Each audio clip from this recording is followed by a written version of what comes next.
place finisher has joined us. Our race runner-up is Brad Keselowski. He drove the number 2 Miller Lite Dodge for Penske Racing. Our third place finisher was Matt Kenseth. He drove the number 17 Fifth Third Bank Ford for Roush Fenway Racing. Brad, talk about maybe the new format. You won one of the segments, and then just talk about that last 10-lap shootout. Okay. Well, the new format was certainly something different, which kind of liked something just different. We were fortunate enough to win one of the segments, like I said, and kind of going fashion with Casey. So that was a lot of fun, but then it's all about making sure you're as good as you can be for that last section of the race. And I feel like the award is good as it ought to be. Just going to be a little bit better. So he did a great job. So hats off to him. And it was a respectable night for sure. And can't really be angry with the second, but I certainly wanted to win. I wanted to win that spot. But we just didn't have it. So proud of the progress from where we started. We started in the back, 18th and 19th, I can remember it. And got second place out of that. That's really good for all-star racing and the way it played out. So good racing all the way to the midsection of the race. Just wish I could have got to Jimmy and done some with him, but he was fighting for it. Thank you, Brad. And Matt, likewise, you were a segment leader. Talk about maybe how you thought things played out there tonight for the 17th run. Yeah, I mean, it was good. We were able to win that second segment. I guess kind of by accident. Jimmy and I were talking about this and decided last minute to stay out. So got up front, got our car pretty good. Had a really fun and great hard race with Denny there to get the win there in that second one. And then after that, it's kind of different. You spend 40 laps just thinking about the last one and kind of revving your engine and knowing where you're going to come on pit road. So really from there on out, we just tried to save our stuff, make sure we had the tires we needed on the car, came down pit road for that stop and go, and made sure we're in shape for that. So had a good car. I was pretty disappointed then at the last restart. I just couldn't get going. That outside lane most of the night was really hard on restarts. And, a few times I was on the bottom. That outside guy would lose 3 or 4 spots. In a 10-lap shootout, when you got all the fast guys up front, it's hard to, when you're third going into turn one, it's going to be pretty hard to win. All right, we'll take questions. We'll start here with Jenna. Go to Mike, and then we got Kenny, and then press box.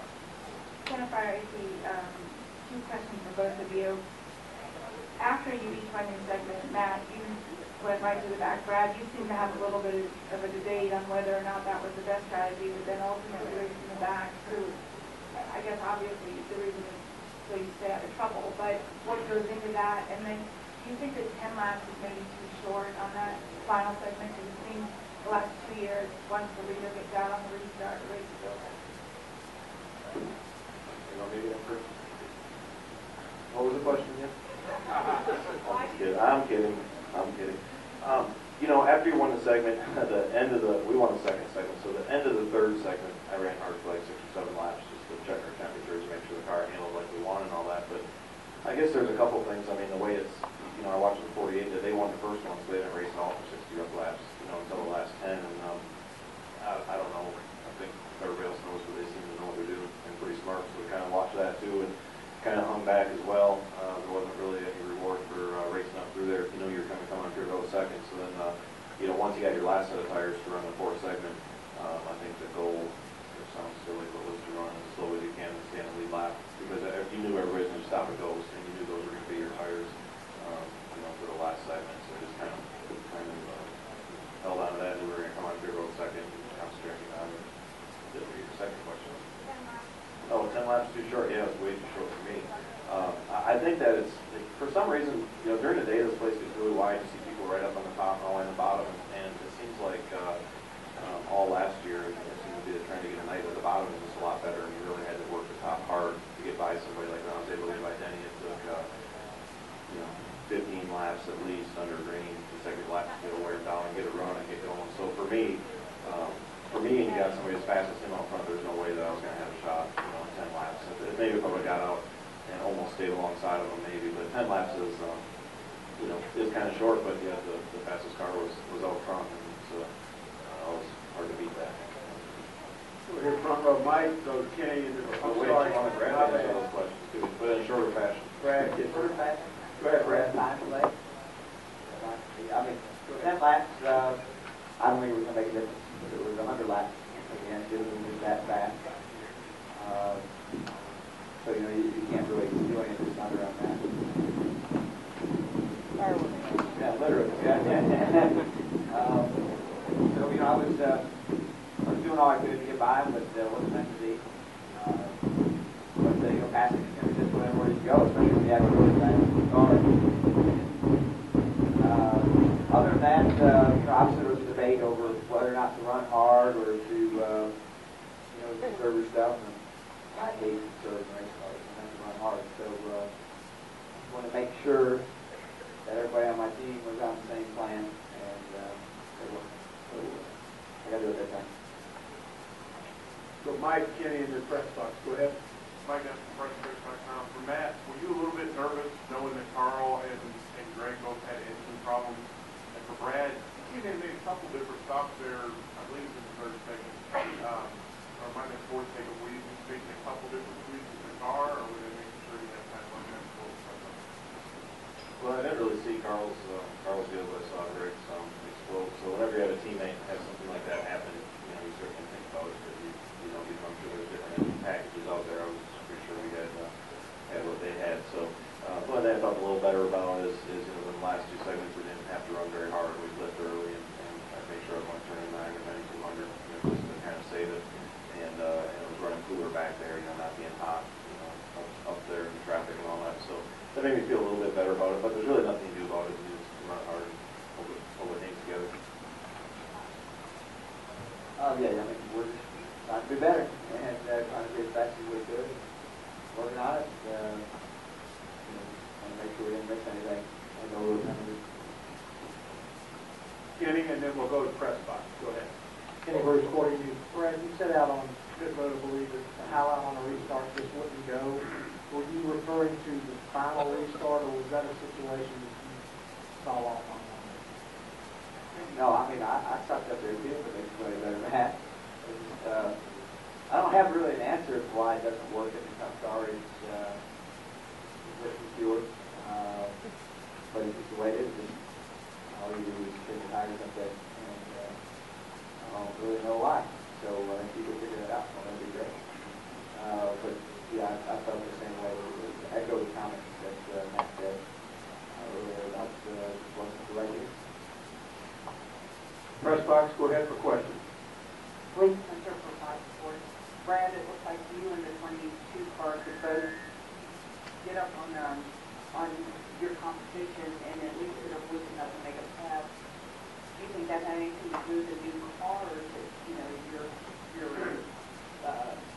previous, you know, is it something you guys learned before, or what do you think of it? We have two pretty fast race cars. Whenever you have two pretty fast race cars, you know, you got to use them to your advantage and work the guys in front of you. You can only do that when your car's fast enough to catch them, and both cars more that way. So I think you saw that AJ's in the showdown. He had a great run there. I was really happy for him to see him overcome some major adversity and make the show. And when you got fast race cars and you drive them hard, you can do things like that. And so many good able to do that so guys. So that's a good thing, I believe. Stay in the press box. Go ahead. Jeff Owens, Sports News, for both of you guys. How weird or frustrating was it to have to ride around in the field? We had three of the fastest cars in the race at one time riding around the field like that. And should they, you know, was this good? Should they consider maybe changing the format?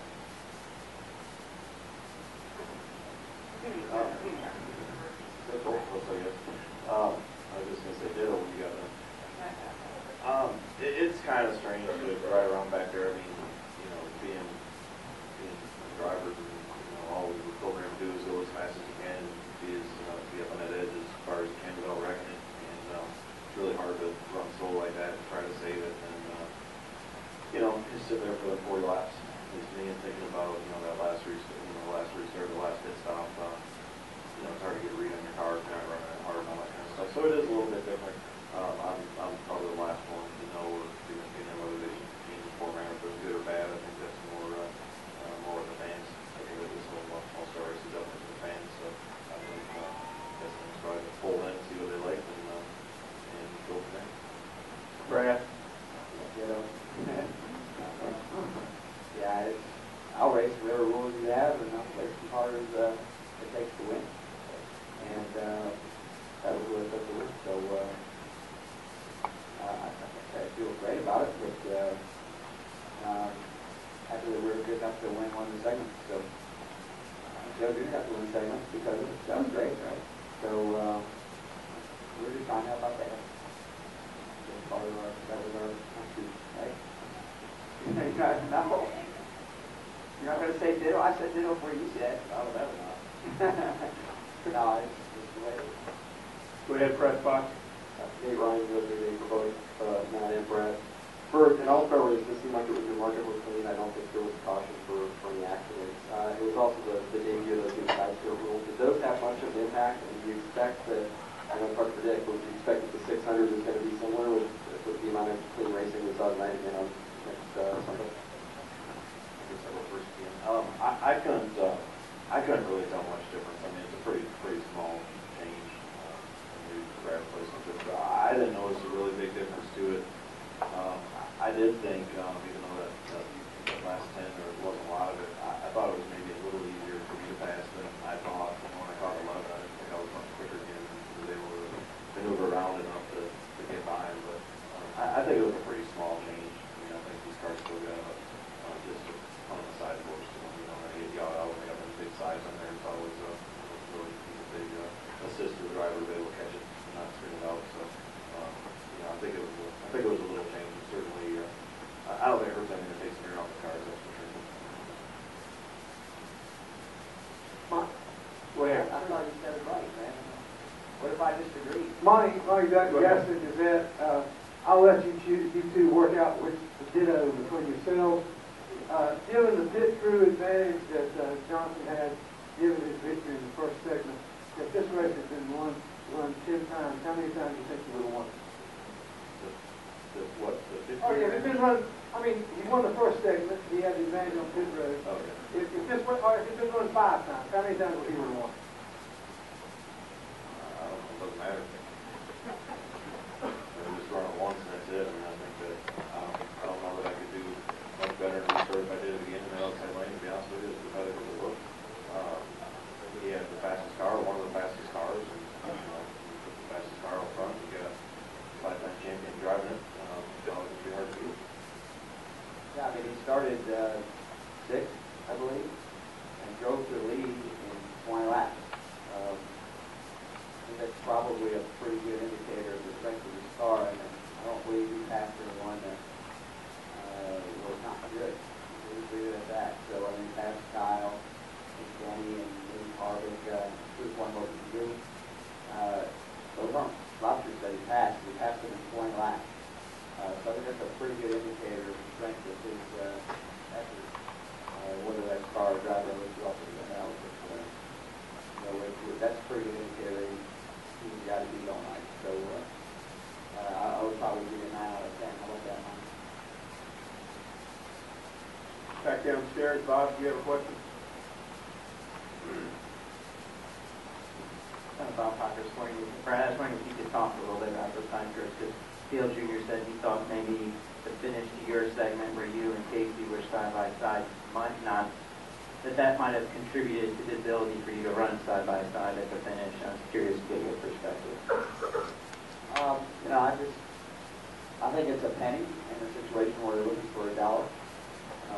So yeah, you like it. More would be better. Kenny, raise your hand. We'll get to the mic. Matt, were you aware of the issues you might have with the engines tonight and concerned at all about it? I saw Carl pull in early, but I thought he was just trying to get the boot earlier. Wasn't sure. Couldn't resist. It was teed right up. And Greg, so I honestly didn't know what happened to him. I seen him on the big screen pulling into the drive, but nobody informed me. Nobody informed me that he had an engine problem. And then Greg, I obviously saw, so then I asked Jimmy if we were next. He said he hoped not. That was all I knew about it. There's not a lot you can do about it, but we did get to save a little bit, you know, the segments 3 and 4, and we ran a little cooler back there, you know, by ourselves and stuff, so we were probably a little easier on it. Front row here, Mike, please. Mike, that's first com. One more for you, Matt. Knowing that the outside line has struggled most tonight, was there any thought process on that last pit stop to actually let Brad go in front of you so you would have started third instead of second? Yeah, there really was. I even talked about it a little bit. I mean, if I would have been pitted on the other end of pit road, maybe could have managed that a little bit better. You know, with being in the second pit stall, or actually fourth, with the second one in line, I mean, you look in the mirror, you know, slow up a little bit, moving past here, you know, I mean, it's just pretty hard to do that. Another thing is, it's also pretty hard, even though you knew that outside was going to be a struggle, and I was 90% sure we were going to have what happened, no matter how I try to manipulate it. It's still pretty hard to give up the front row start. You know, what if he breaks or misses a shift or something, and then here I am behind him, and I could have been outside of him out there leading by myself. So that's tough to give up that front row start. I did think of it. Any more questions? All right, Brad, Matt, thank you very much, and we'll see you this week. Thank you.